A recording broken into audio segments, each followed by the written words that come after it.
Bien, pues estamos hoy sábado nuevamente en el librero, como siempre acompañados de amigos, pero en esta ocasión un excelente amigo a quien agradecemos especialmente que haya accedido a venir a este librero. Me refiero a Enrique Serna, es el narrador mexicano, ¿no? Que no necesita en realidad presentación. Pues Enrique, muchas gracias por estar en el librero. ¿Qué tal, Juan José? Encantado de estar en tu programa. Enrique, mira, realmente yo siempre aprovecho este programa, me aprovecho a veces de los invitados y los invito a recordar cuál fue ese momento en que los libros dejaron de ser meros objetos que estaban pues en la biblioteca de tu casa, de tus padres o en las mesas de una peluquería, por ejemplo, que hubieran libros y que los vieras ahí, pero como meros objetos, a que ya surgieran como ese hecho maravilloso que es la lectura, ¿no? Tienes tú, digamos, seguramente lo tienes en mente, ¿no? ¿En qué momento, pues, fue que ocurrió eso? Bueno, antes de aprender a leer, yo ya tenía curiosidad por los libros porque mi madre nos leyó, por ejemplo, a mis hermanos y a mí, Corazón del Mundo de Amichis. Y de hecho, esa es una de las lecturas que más me transformaron la vida porque como varios de las historias de esa novela tratan sobre alumnos de un internado de Turín, y algunos de esos alumnos se sacrifican para ayudar a sus familias y son unos mártires del estudio, etcétera. Entonces yo, cuando entré al Instituto Patria, que era un colegio de jesuitas que estaba en Polanco, quería ser como esos personajes y esforzarme y ser un matadito, etcétera. Porque como me lo había leído mi madre, yo quería que mi mamá me quisiera, ¿no? Entonces, desde ese momento ya empecé a yo tener curiosidad por los libros. Mi mamá era una lectora muy buena, omnívora, que leía lo mismo a los clásicos de la literatura universal que a los bestsellers de moda. Y entonces, por imitación suya, yo empecé a pedirle libros. Me dio primero los clásicos de la literatura infantil, Tom Sawyer, Huckleberry Finn, algunas novelas de Julio Verne, etcétera. Y ya como a los 12 años, yo recuerdo haber leído por iniciativa propia Los Miserables de Víctor Hugo, que me dejó una huella imborrable. Más adelante la releí como a los 40 años y me gustó igual, ¿no? Como la primera vez.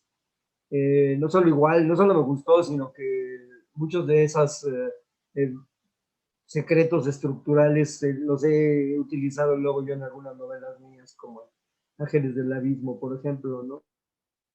Y entonces, pues, yo tuve esa fortuna, que creo que es lo que determina que alguien se convierta en lector, porque en las familias en donde nadie lee, los mayores no leen, pues es muy difícil que los menores lo hagan, ¿no? Claro, exactamente, que esa es una fortuna en realidad, ¿verdad? Que surja esa, digamos, pues esa puerta que se abra, ¿verdad? Tú fuiste, digamos, tuviste bibliotecas cercanas, bibliotecas públicas, digamos, no sé, o bibliotecas de la escuela. Eso tienes recuerdo fueron importantes para ti. No, de niño yo no asistí nunca a ninguna biblioteca, solo leía los libros que había en mi casa, ¿no? Mis padres tenían una pequeña biblioteca, ¿no? Pero pues me imagino que tendría unos 300, 400 libros que para mí era inmensa a esa edad, ¿no? Exacto, sí, exactamente la visión de niño, pues ante eso, pues sí, realmente, ¿no? Eh, ahora, bien, siguiendo pues con esta cuestión de la nostalgia, pero que se relaciona realmente con pues, uno de los temas principales de la charla de hoy.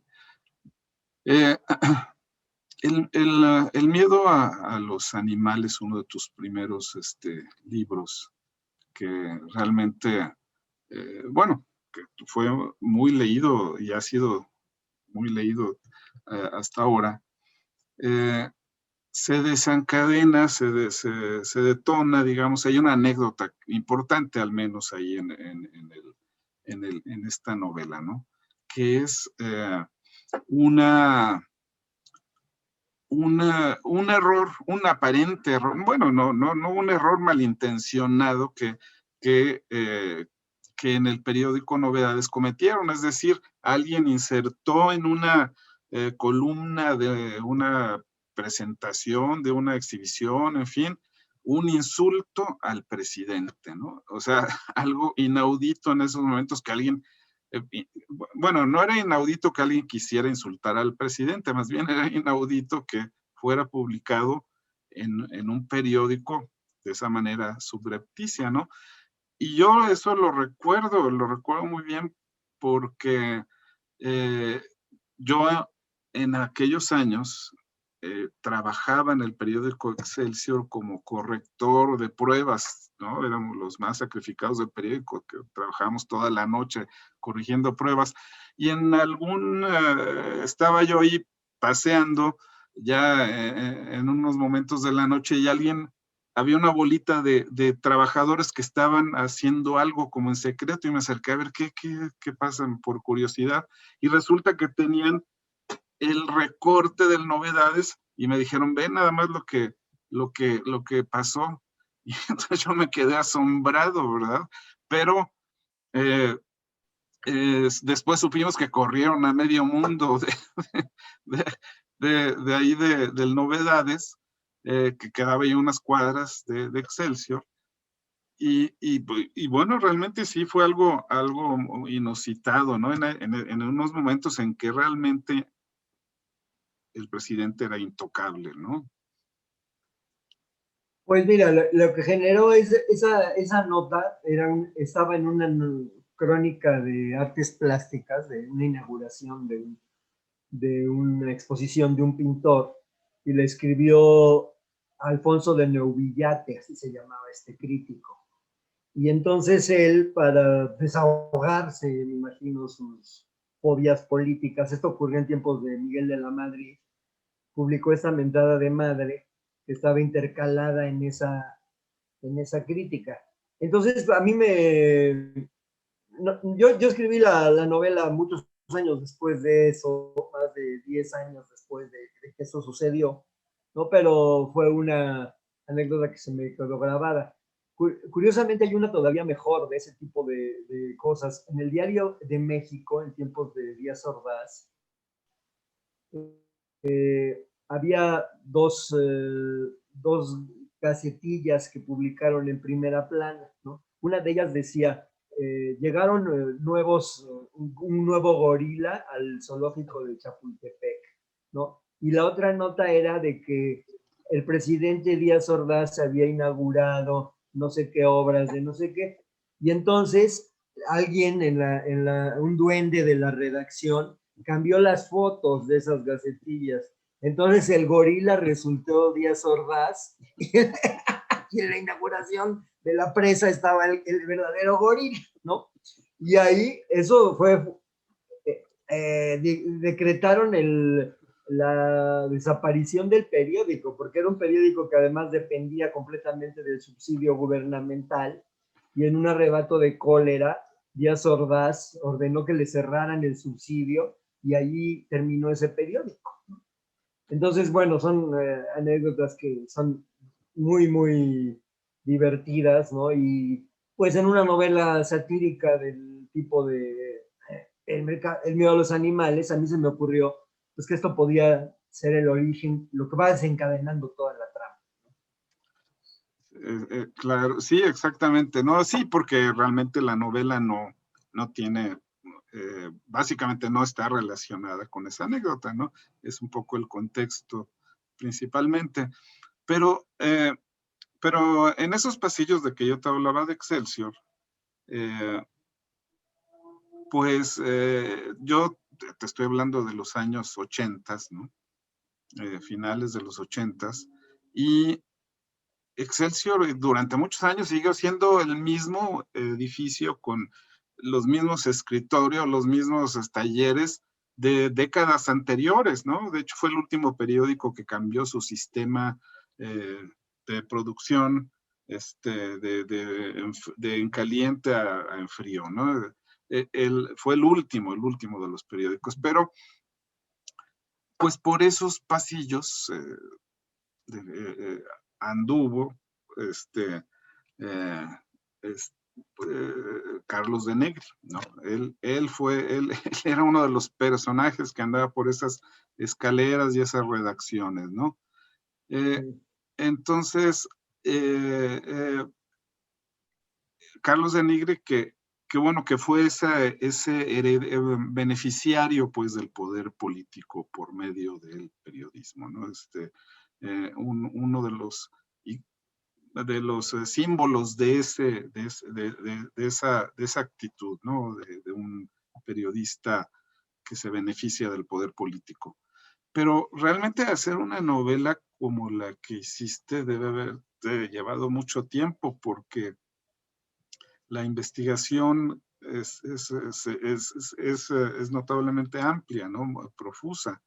Eh, no sé, ahorita, por ejemplo, me viene a la mente que los archivos que había en ese periódico ahí en Excelsior, nosotros en ocasiones ya eran la 1 o 2 de la mañana, habíamos terminado, no teníamos sueño y nos íbamos a los archivos que estaban perfectamente organizados con los recortes de todos los tiempos eh, no bien clasificados y pasábamos ahí mucho tiempo viendo fotografías, ¿no? No sé dónde habrán quedado esos archivos que deben ser, que son un verdadero tesoro, pero eh, todo ese mundo de Excelsior pues rodeó completamente a Carlos de Negri, ¿no? Tú, tus fuentes fueron múltiples, evidentemente, ¿no? Y qué tan, eh, pues qué tan arduo es una tarea de investigación como para hacer una novela como esta. Bueno, primero te creo que esos archivos existen todavía por fortuna. Y en los archivos de Excelsior a mí me proporcionaron la foto de la portada, pero además pude descubrir, por ejemplo, que Danae, la hija mayor de Negri, era una mujer muy bella, ¿no? Pude ver fotos de antiguas parejas suyas y, en fin, hacerme una idea más clara de cómo era la gente cercana a él, ¿no? Yo creo que, bueno, sí es una novela que tiene detrás un trabajo de investigación, pero también tiene muchos elementos de ficción, ¿no? No es una biografía en absoluto, es una novela en donde yo me permití muchísimas licencias, porque lo que me importaba no era la exactitud, digamos, histórica, sino que este personaje cobrara vida y que el lector pudiera meterse dentro de su piel, así como yo tuve que hacerlo para crear un personaje verosímil, ¿no? Y claro, sí tuve que estudiar mucho la época, la conocía hasta cierto punto porque pues yo nací 10 años antes de que muriera de Negri, entonces viví esa época en mi infancia.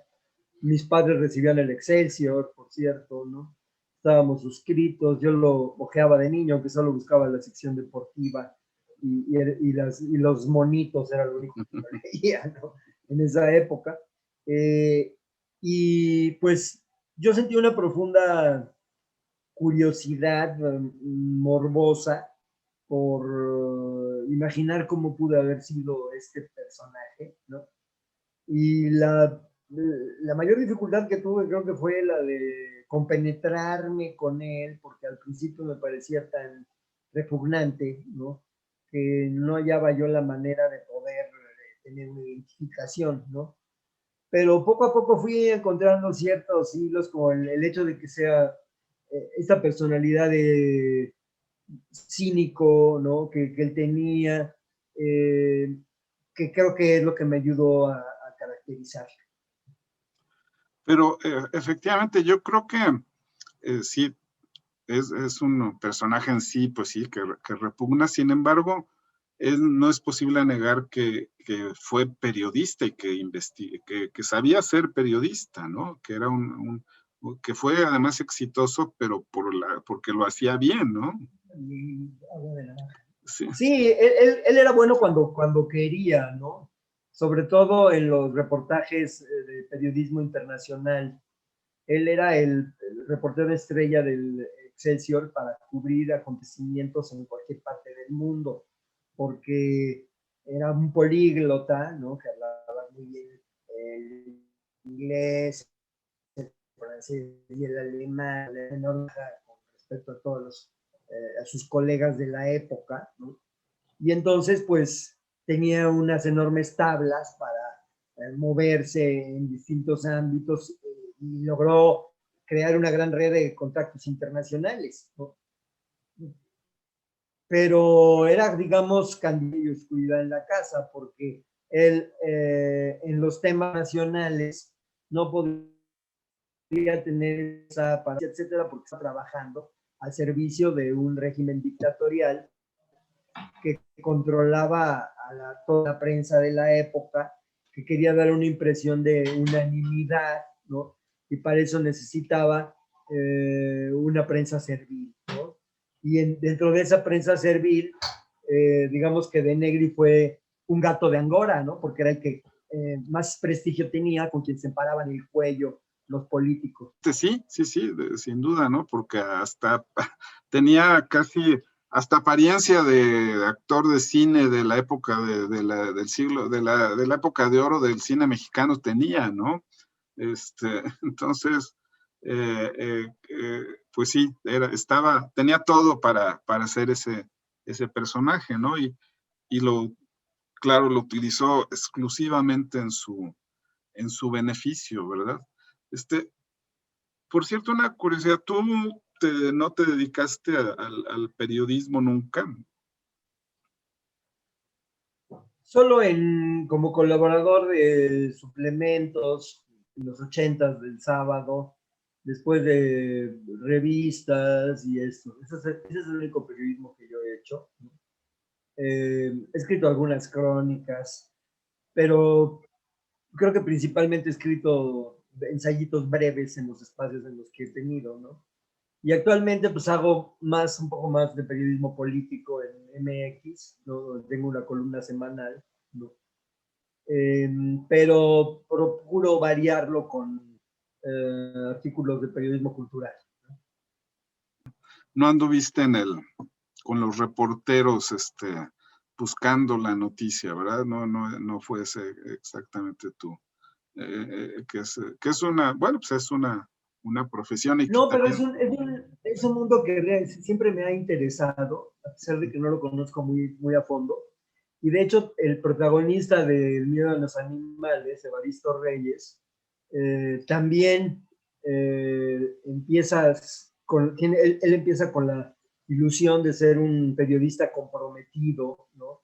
Cuando trabaja en el Universal, me parece que es el periódico en el que él trabaja, ¿no?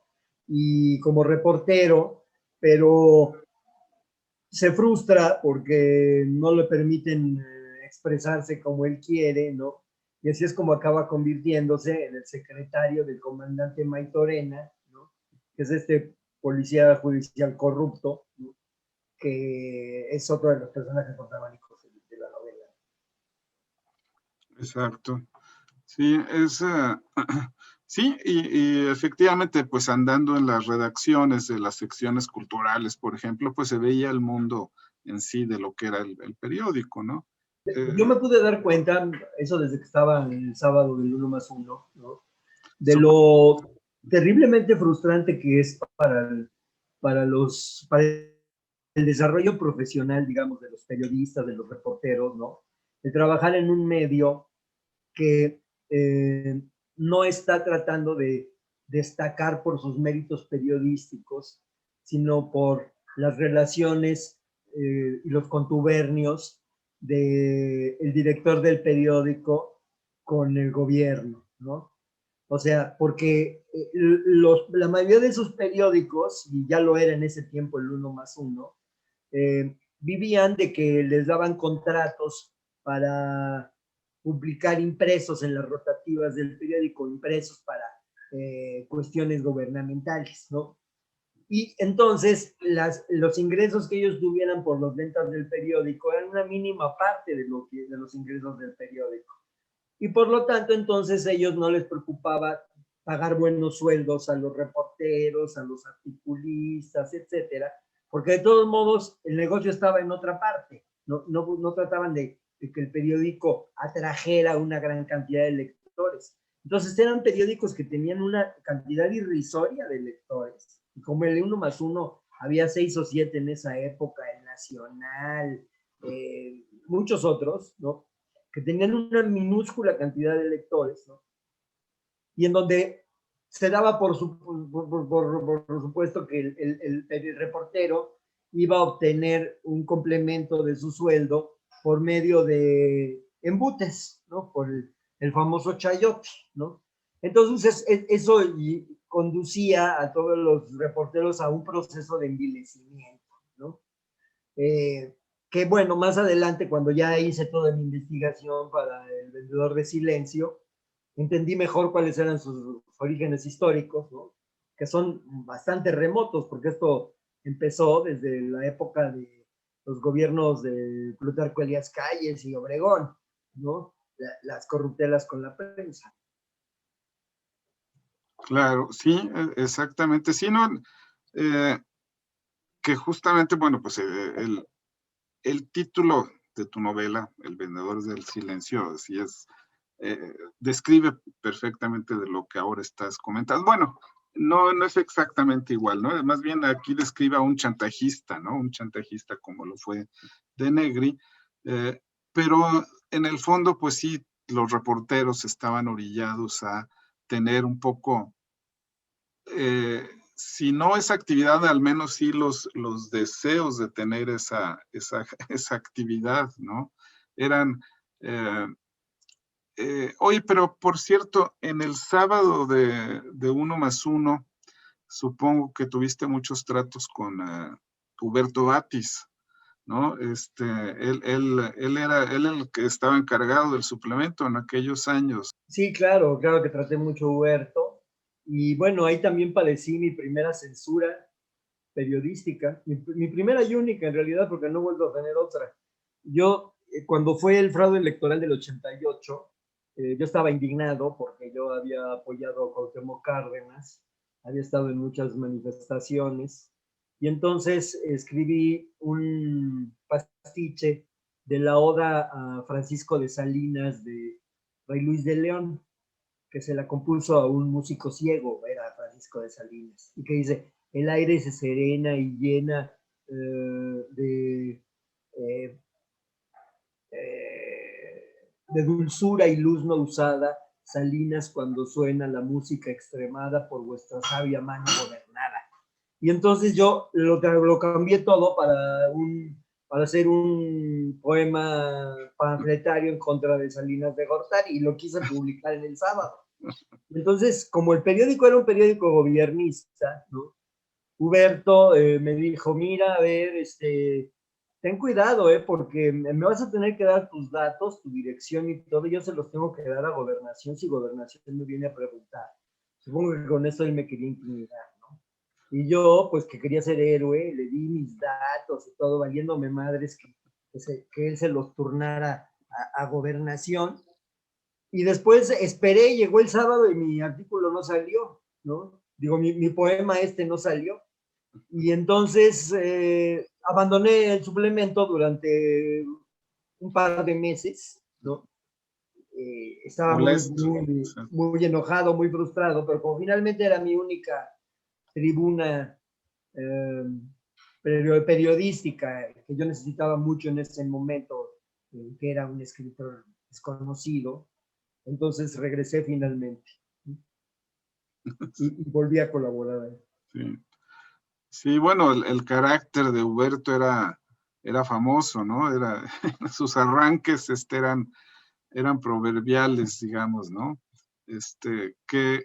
Bueno, personajes como él creo que todavía hacen falta, ¿no? Porque aunque tenía esos arranques, pues realmente tenía también su olfato para encontrar buenos colaboradores y buenos artículos, ¿no?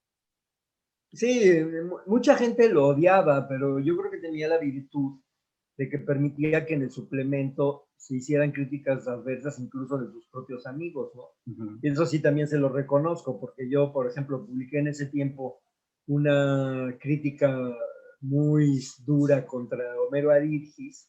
Había publicado un par de novelas históricas muy malas, y yo ya la titulé Ecocidio Literario, porque en ese tiempo salió Homero Aridgis Sí. eh, en un spot de Televisa donde hablaba lamentaba la muerte de los árboles. Y yo le decía en mi crítica que sus dos novelas eran un crimen contra la biosfera porque habían destruido muchos árboles para publicarlas, ¿no? Y no valían ni medio árbol. Entonces, eso fue. Huberto era muy amigo de Aridgis y sin embargo me permitió publicarlo, ¿no?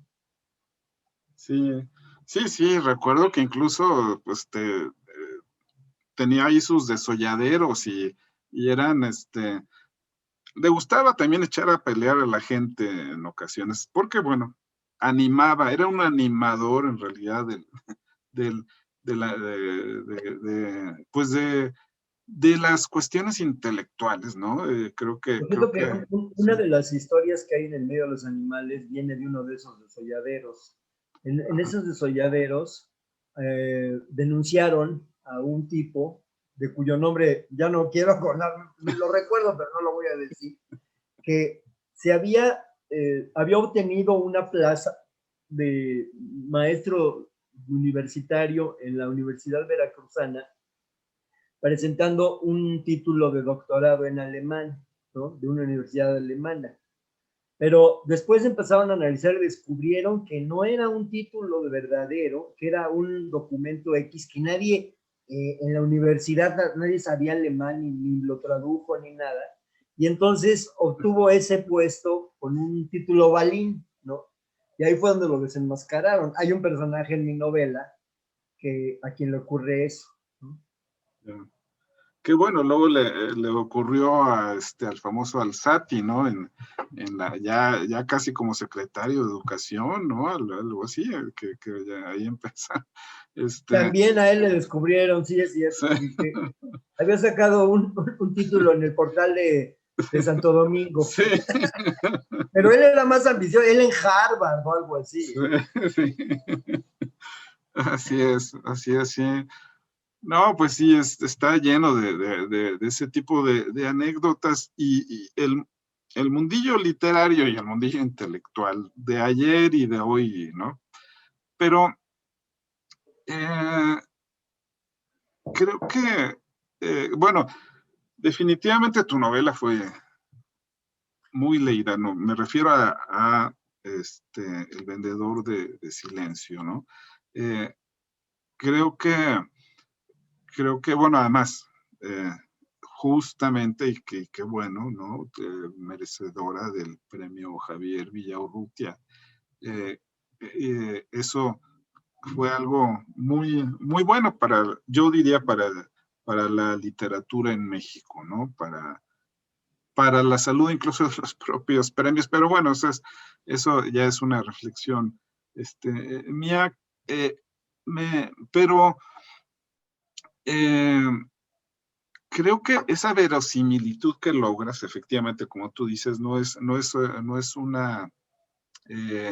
no es una biografía, no es un documental, es una novela y como tal su valor principal, pues eso es eso, ¿no? Es esa verosimilitud que hace que el lector comparta la vida del personaje que está ahí descrito. Eh, eh, es algo que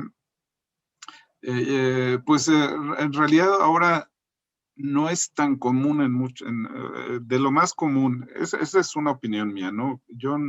Creo que son cada vez más, hemos pasado por una época en que la literatura se ha ido por ese ensimismamiento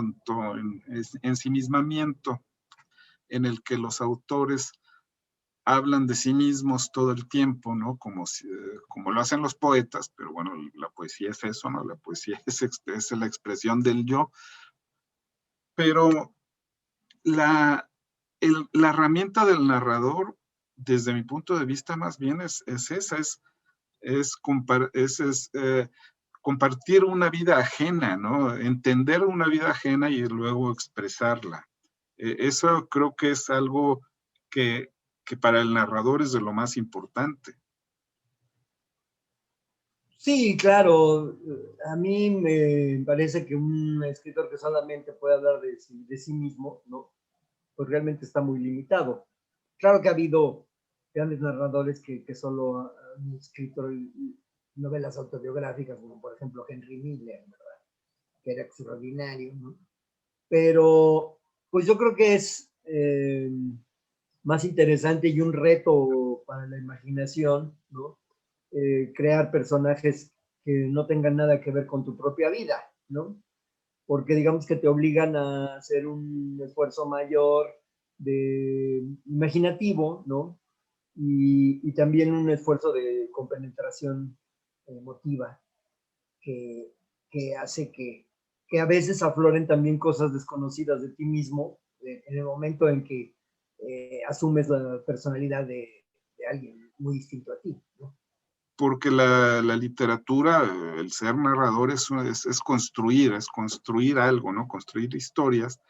Eh, y estas, y pues hay quienes, como, bueno, te referiste a Henry Miller, que hacen cosas monumentales, ¿no? Bueno, Hemingway, en fin, los narradores. Bueno, alguien que también fue una novela ensimismante en sí misma, en busca del tiempo perdido, en fin, pero son realmente retos, ¿no? Retos de retos hacia el lenguaje, ¿no? Creo que sería muy importante que cada vez haya más escritores que buscaran este tipo de retos de hacer grandes novelas, ¿no? Grandes construcciones. Pues sí, supongo que depende de las ambiciones de cada quien, ¿no? De las fuerzas, de las capacidades que cada quien tenga, ¿no? Pero pues yo creo que no quiere decir que hayan abandonado esas novelas ambiciosas, ¿no? Supongo que las seguiremos escribiendo en México y en todas partes. Tú además, como ya lo comentaste, escribes ensayos, ¿no? Eres un ensayista también. Eh, y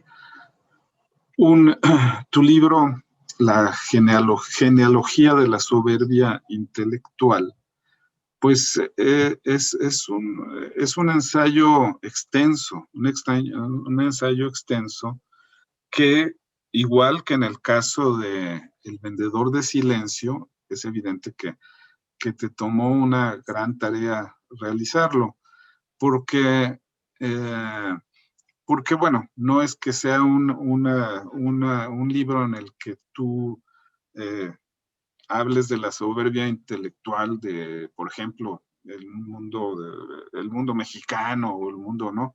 Sino que realmente tratas es un libro abarcador, un libro que trata de entender el por qué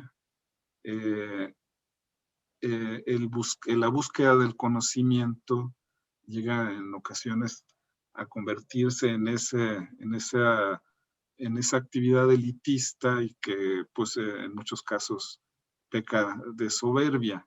Lo que me propuse yo con ese ensayo, ¿no? Fue hacer una revisión de, de cómo se ha ido gestando esta soberbia intelectual a lo largo de todas las épocas, ¿no? O sea, es un ensayo que originalmente era muy ambicioso. Obviamente no tuve que ponerme un límite porque si no pude haber escrito 25 tomos, ¿no? de una historia de la soberbia intelectual, ¿no? Si eso es lo que hubiera propuesto. Entonces, pues realmente lo que hice fue tratar de desarrollar cómo se va modificando estas actitudes, ya sea de monopolizar el conocimiento o de fingir que se tiene un conocimiento que en realidad no se posee, ¿no? De enmascarar la vacuidad tras un lenguaje que impresiona a los incautos, ¿no? Y otro tipo de vicios, ¿no? O cuando, o la soberbia de quien verdaderamente es genial, ¿no? Como en el caso de Nietzsche o de Schopenhauer, ¿no? Pero que tiene este desdén aristocrático por la masa, ¿no? A pesar de que paradójicamente ahora en la actualidad, seguramente Nietzsche y Schopenhauer son de los filósofos más leídos porque eran estupendos prosistas que cautivaban a sus lectores, a diferencia de lo que son, por ejemplo, Hegel o Heidegger, ¿no? Que son huesos muy duros de roer, que realmente uno los lee sin gusto, un poco a la fuerza, los leen sobre todo los alumnos de filosofía, etcétera, etcétera, ¿no? Entonces, pues yo quise mostrar esa línea de continuidad, pero pensando sobre todo en la literatura, más que en otras humanidades, ¿no? Eh, Porque a mí me parece, por ejemplo, que la evolución que ha tenido la poesía ha sido pues muy lamentable para los propios poetas, ¿no? Se han ido encerrando cada vez más en un gueto autosuficiente, donde se leen los unos a los otros, etcétera. Cuando en el siglo XIX, ¿no? Había poetas que eran bestsellers como Víctor Hugo, ¿no? Que tuvo un primer tiraje de las contemplaciones de 600,000 ejemplares, por ejemplo, ¿no? O poetas como Rubén Darío, que eran héroes nacionales y héroes de toda Latinoamérica que hacían giras triunfales donde salían a recibirlos los niños de las escuelas, se cantaban himnos en su honor, etcétera, etcétera, porque todo el mundo lo recitaba y demás, ¿no? Yo creo que es muy lamentable que se haya perdido esa difusión de la poesía, esa capacidad de decirle algo a diferentes públicos que también tenían los poetas del siglo de oro, por ejemplo, ¿no? Y que tuvieron todavía los modernistas, pero que como hay un quiebre en la poesía que viene más o menos a partir de Mallarmé, ¿no? Y Paul Valéry en Francia, que son estas vanguardias que utilizan un lenguaje críptico, ¿no? Que exigen por parte del lector una gran capacidad de desciframiento. Paul Valéry, por ejemplo, decía que él escribía para un lector que le pudiera dedicar a su obra el mismo tiempo que él le había llevado a escribirla, o sea, que tardara 12 años. O hay un caso también dentro de la narrativa, ¿no? Joyce, ¿no?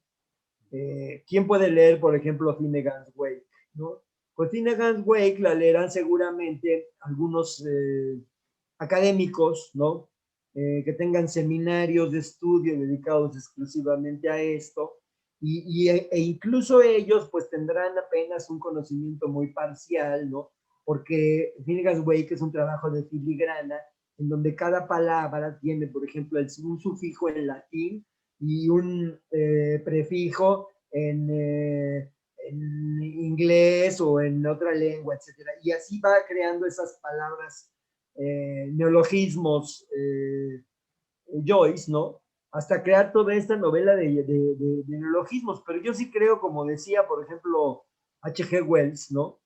Que esto es un vasto acertijo que resulta un poco onanista en el fondo, ¿no? Inútil, ¿no? Porque yo me refiero, si uno no va a comunicar ideas, si uno no está transmitiendo nada, etcétera, etcétera, ¿de qué se trata? De demostrarle al público que el escritor que pergeñó ese libro pertenece a una casta superior, ¿no? Yo creo que eso es en el fondo lo que están buscando, ¿me explico? Y esto me parece una falsedad, o sea, porque creo que están engañando a la gente. No es verdad que sean superiores, porque la superioridad se demuestra, no se oculta, como en este caso. Exactamente. Ahora, eso ocurre entre los escritores en la literatura y en otros medios, en el medio académico, por ejemplo, ¿no?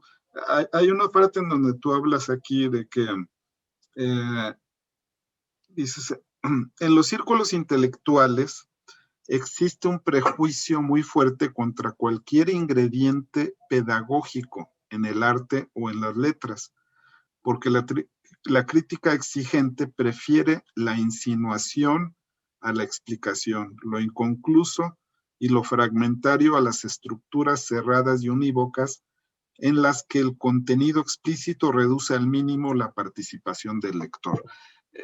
Y me refiero a que, por ejemplo, la divulgación para algunos académicos, ¿no?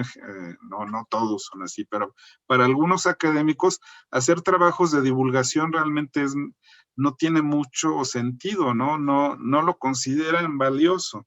Yo creo que aquí hay una sobrevaloración de la hermenéutica, ¿no? En los estudios literarios. Y yo creo que esto viene de las viejas facultades de teología, ¿no?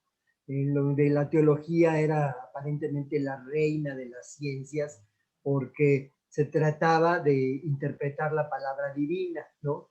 Entonces los hermeneutas contemporáneos, digamos que aspiran a un papel más o menos similar, ¿no? Que son los que van a desentrañar el significado de una obra que generalmente es difícil, ¿no? Porque de lo contrario no habría mucho que desentrañar, ¿no? Entonces, ellos por eso es que eligen estas parcelas, ¿no? De, de, de la historia de la literatura, ¿no? Pero yo creo que esto ha sido muy negativo porque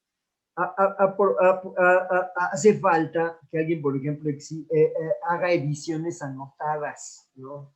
Por ejemplo, en la literatura mexicana deberíamos tener ediciones anotadas de todos los escritores del siglo XIX, un poco a imitación de las ediciones de las obras completas de Sor Juanas que hizo Alfonso Méndez Plancarte, ¿no? Que verdaderamente era un extraordinario editor y un filólogo de primera, ¿no? Entonces, eso lo deberíamos tener, pero ¿qué pasa? Como los académicos creen que los demerita hacer esos trabajos, que son una especie como de talacha para, para alguien de segunda categoría, entonces no tenemos buenas ediciones anotadas de ninguno de nuestros clásicos. Y en cambio sí tenemos interpretaciones que nadie lee, ¿verdad? De poetas herméticos, por ejemplo.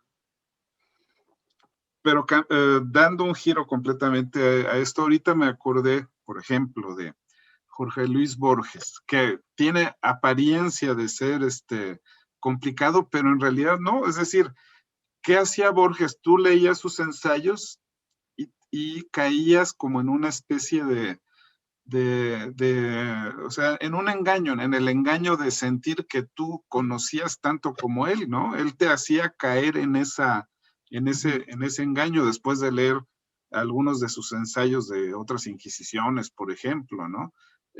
¿Por qué? Porque tenía esa cortesía de hacerte sentir partícipe de su conocimiento. Él como Paz eran ensayistas que cautivaban a sus lectores, ¿no? Y yo creo que eso es algo que el ensayo no puede abandonar y es algo que también los académicos han perdido completamente de vista, sobre todo los académicos que siguen una metodología rígida, estructuralista, de deconstrucción, etcétera, etcétera, ¿no? El ensayo es un género mucho más libre, pero también es un género que es una especie de teatro de la inteligencia, en donde el escritor nos va cautivando, hace como nos hace la ilusión de que nosotros estamos pensando al parejo con él, ¿no? Y entonces es algo, o sea, yo digo que los ensayos de Paz tienen una pedagogía invisible, ¿no? No, en ningún momento además parece que nos esté dando cátedra, porque él no presupone que su lector tiene un nivel cultural inferior al suyo, sino que da por hecho de que su lector es un lector culto, a pesar de que no lo sea, ¿me explico? Porque al que no lo sea, le está enseñando, y al que lo sabe, no le está pareciendo pedante, ¿no? Eso es una gran arte, ¿no? Un arte que solo tienen los mejores ensayistas. Otro que lo tenía en grado sumo era Ortega y Gasset, ¿no? Que era también un gran prosista, ¿no? Y era pues un gran encantador de serpientes, ¿no? Yo creo que esa dimensión del ensayo es algo que pues, no podemos perder de vista. No, sin duda, es exactamente. Y distinguir el ensayo precisamente de los tratados o bueno, de todos estos estudios con un marco teórico complejo que en muchas ocasiones lamentablemente solamente o sirven solo para que académicos ganen puntos en su carrera, ¿no? Eso es algo, lo digo yo, pero esa es ellos mismos lo comentan, ¿no? Que es algo muy, muy, muy sabido, ¿verdad? Bien, y la cuestión del debate, ¿qué piensas?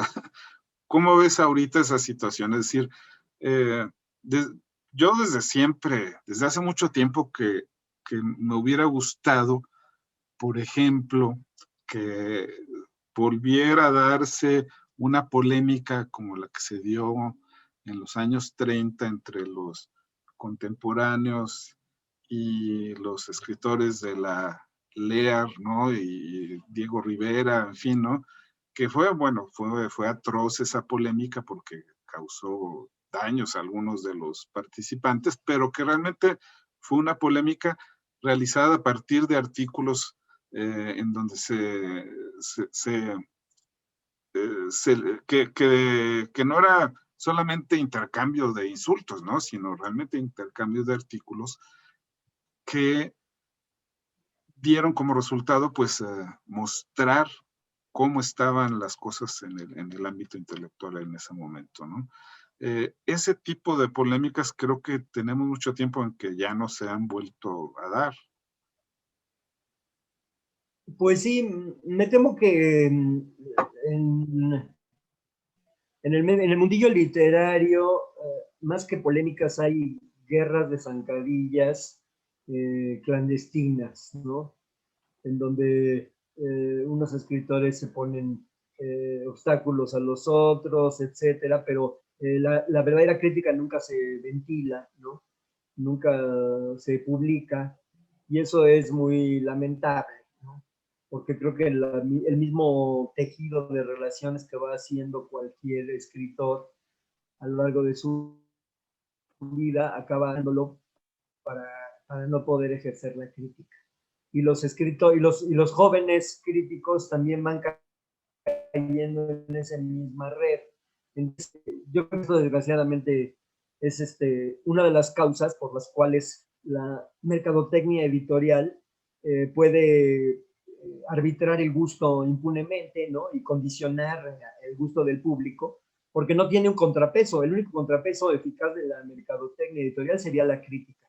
Pero cuando los críticos no dicen lo que piensan, sino lo que les conviene en función de sus propias carreras, pues entonces el gran público no tiene ninguna orientación y entonces es una víctima fácil de los mercadólogos, ¿no?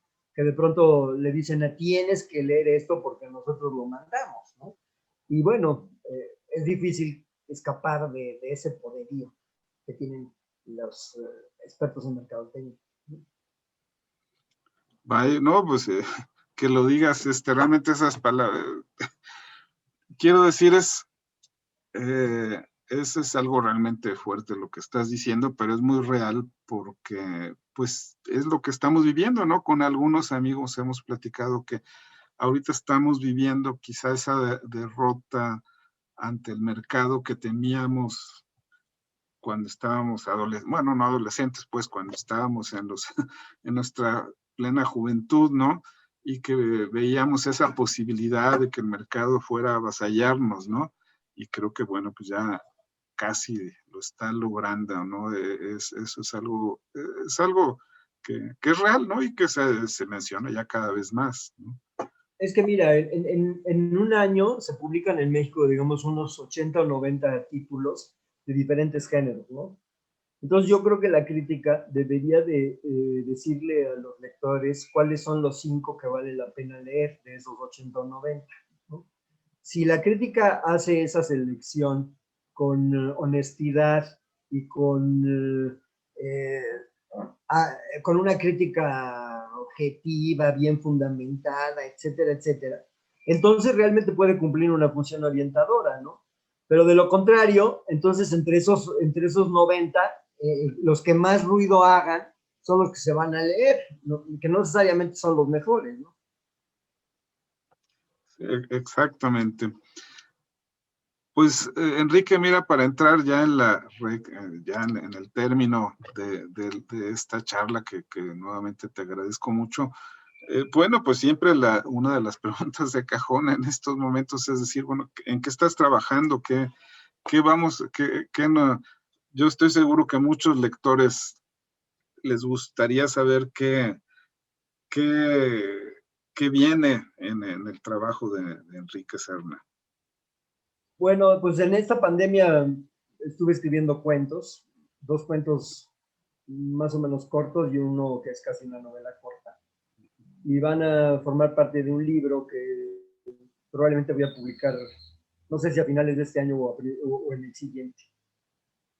Pues nuevamente, Enrique, más que nada, muchas gracias por esta charla que fue nostálgica, pero también muy actual y estoy seguro que muy disfrutable para quien nos vea. Pues hasta luego, Juan José.